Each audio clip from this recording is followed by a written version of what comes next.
Hello guys, it's GridiroN again, here for part 2 of Ottawa to Chicago. So we're in cruise right now. We're going to start our descent procedures, and this video is going to end with a landing into Chicago. So if that's what you're interested in, then you're in for a treat. I think the scenery for this particular clip is really nice. I love Chicago. It features a Nimbus's Chicago. I just bought that. I'm waiting for an update because some things with it are a little wonky. All the taxiways are misnamed, for example, so it's pretty hard to find your way around. But yeah, this is going to be a great clip, I think. So I'm not going to have a whole lot to say for the start of it. Descent is pretty straightforward. But once we get closer to Chicago, I'm going to do some checks to make sure the wind stays the same, make sure we have the right runways. And then I think I'll go over the landing as I usually do. Okay.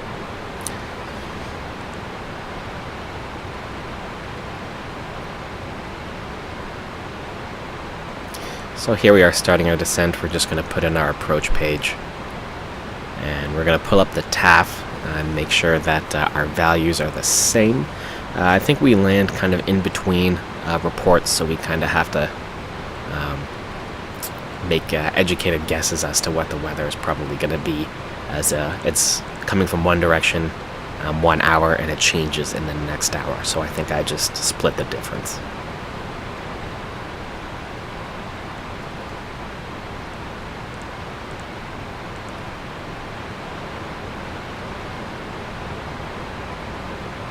And we're going to monitor the distance to the ORD VOR. This really helps when it comes to making sure that you're kind of on schedule with your flaps.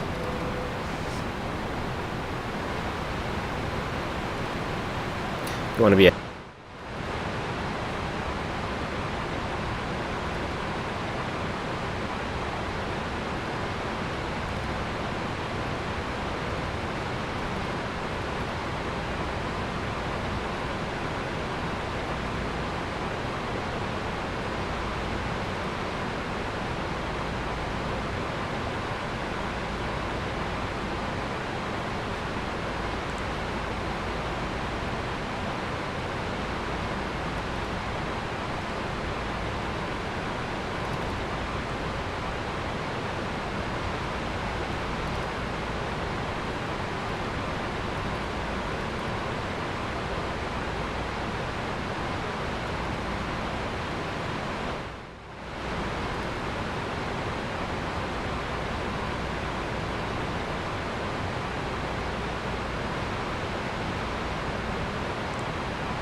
We're passing 10,000 here, so we're just going to switch on all our lights.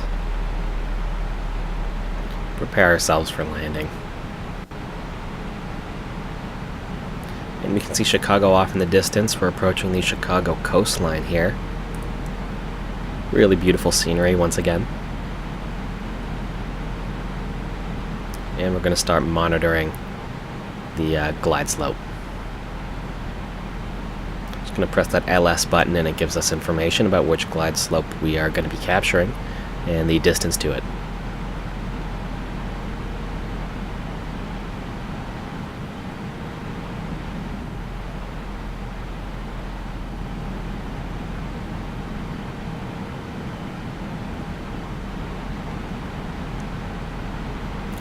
By the way, for this video I have left the Navigraph on a couple times. It's rather difficult to keep monitoring it when I'm actually doing this live, so I do apologize. I know some of you have left comments in my other videos that for certain clips you'd prefer to have that off, and I just wanted to let you guys know that I am trying to do a little bit better in that regard, but sometimes I do slip up. So there's going to be a couple clips where I leave that on.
And making sure that the weather is still consistent with our preferred landing approach, our expected runway, and the correct star.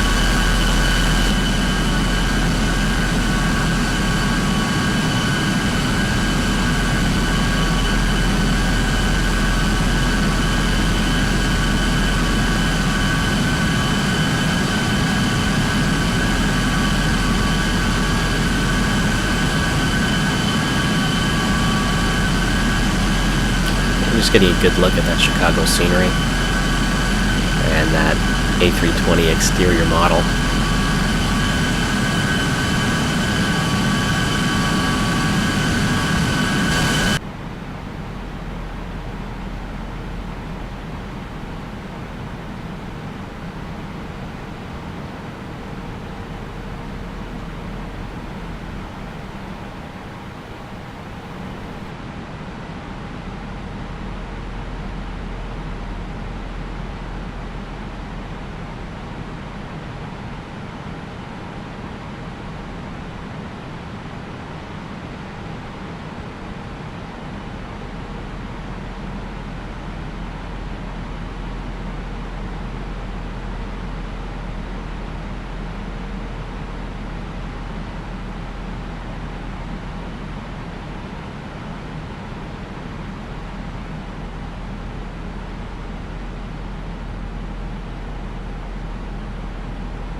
Okay, so this is a feature I really like of the Airbus. So again, we're going to radial in 273 to Ruda and give the computer a second. And it'll calculate a path for us. Now, this one didn't work properly. I'm not sure why. I think we're going to correct it in just a second. It just took us directly to the waypoint Ruda instead of on the track 271 or 273.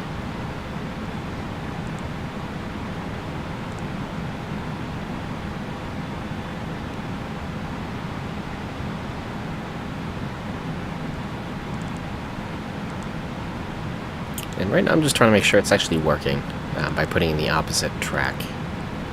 Because it clearly didn't work the first time. But there you go, that's the correct one. So it is 273. And it's going to give us a nav intercept here. And there you go, it calculates it itself. Once again, very smooth plane, very beautifully flown plane.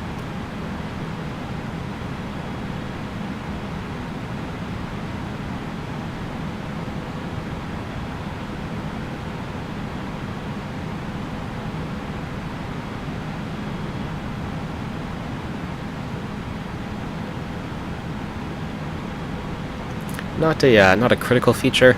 You can definitely do all this kind of stuff without it, or you can even fly it by hand into these waypoints. But I really like using the more advanced features of the MCDU. I think it just makes life so much easier when you kind of have a grasp on how to do these kinds of things.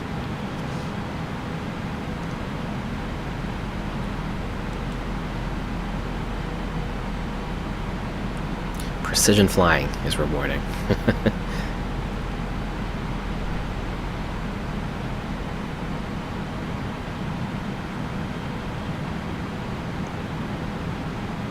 And now we're turning on finals.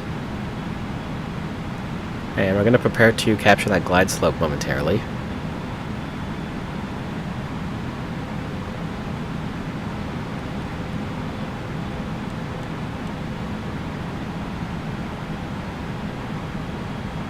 Just when it starts to come down.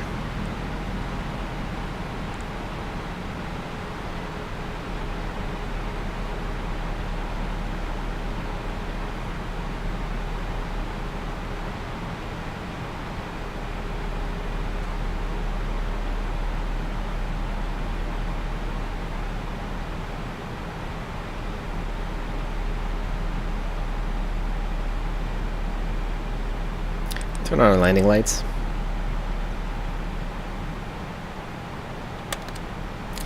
And once again, we're going to start lowering our flaps just to make sure our flaps are down by the time we start our glide slope.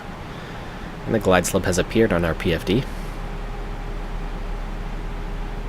So we're just going to monitor it and press that approach button while we're still under it.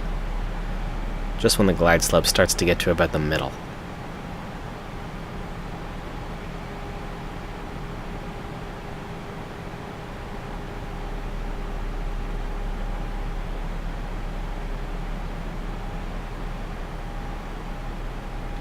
There we go, we can flaps too. You want to make sure your flaps too before you hit the glide slope, as this plane is pretty slippery and it doesn't like to slow down unless it's on flaps 2. So that can be a challenge. And we've captured the glide slope successfully, so we'll turn on autopilot 2 for a dual channel landing, and we have our gear down and we'll extend our flaps to full. The plane will take care of the trim for us just to make sure we stay on the glide slope.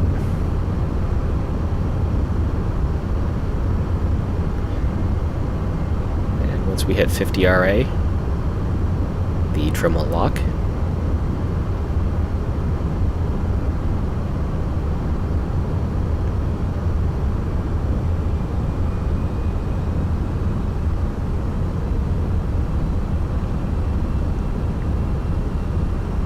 And I'm just monitoring the wind here because at this point the wind is coming from behind us.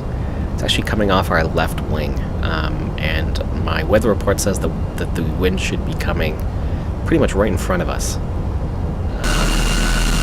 So I'm thinking right now, maybe I've made a huge mistake, and I'm going to have no power on this landing.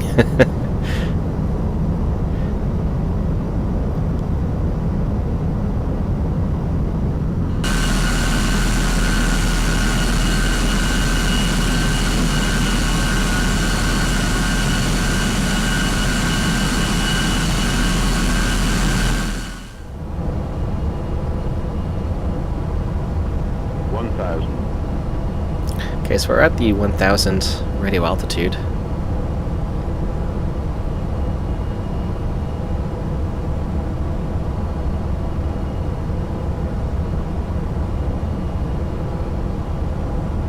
So we're just going to keep going until we start hearing the callouts for 500, and then we're going to take over ourselves. So I usually end up taking over about 6, just to make sure I'm flying the plane myself by 5. Approaching 10 center. Yeah, there we go. Now it's my plane. And I'm just going to make small adjustments. 500. And the wind has corrected. It's now coming from behind us, so we're perfectly okay for power. Or sorry, it's coming from in front of us, directly in front of us.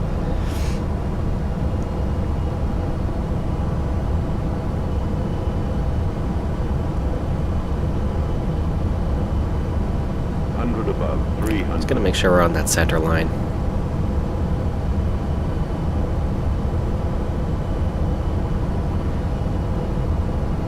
Minimum 200. We're gonna start our flare at 30 and power off at 20. 100. 50. 40. 30. 20. Retard. Retard. 10, 5.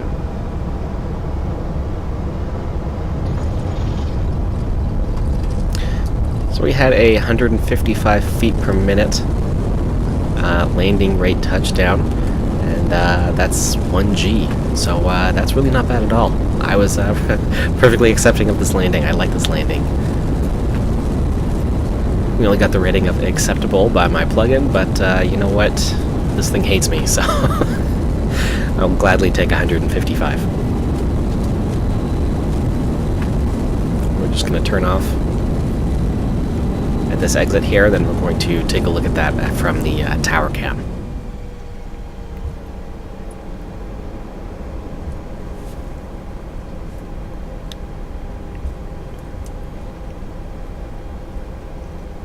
But yeah, just a quick note about that plugin. It's very useful for monitoring your actual numbers. But I find the ratings tend to be a little harsh. I think in order to get a good landing, you have to get less than 150. So I think I was like 5 feet off that. But in any case, it was only 1G. So I'm happy with that.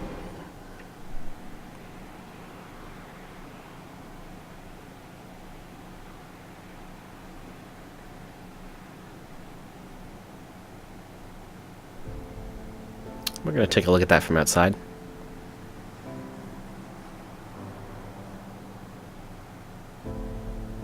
And there we go. I thought that was a pretty smooth touchdown.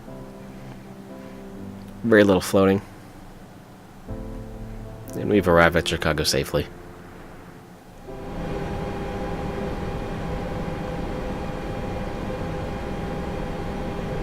So we're going to do our after touchdown flow and taxi to gate.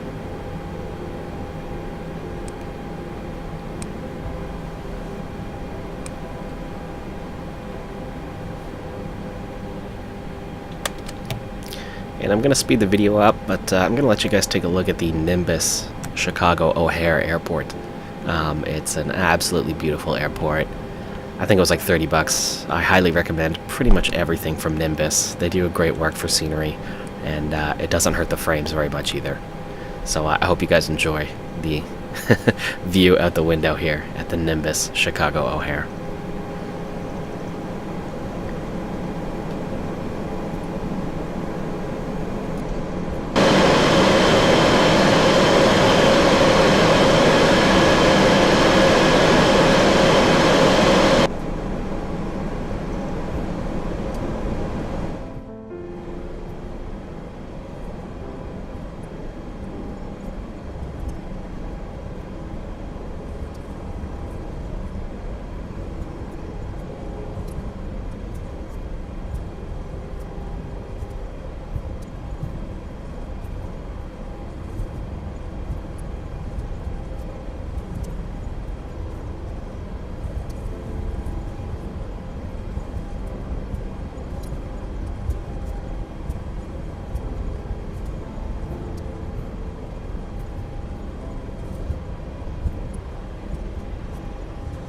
28 right.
Quick word, guys. I chose the wrong gate for this.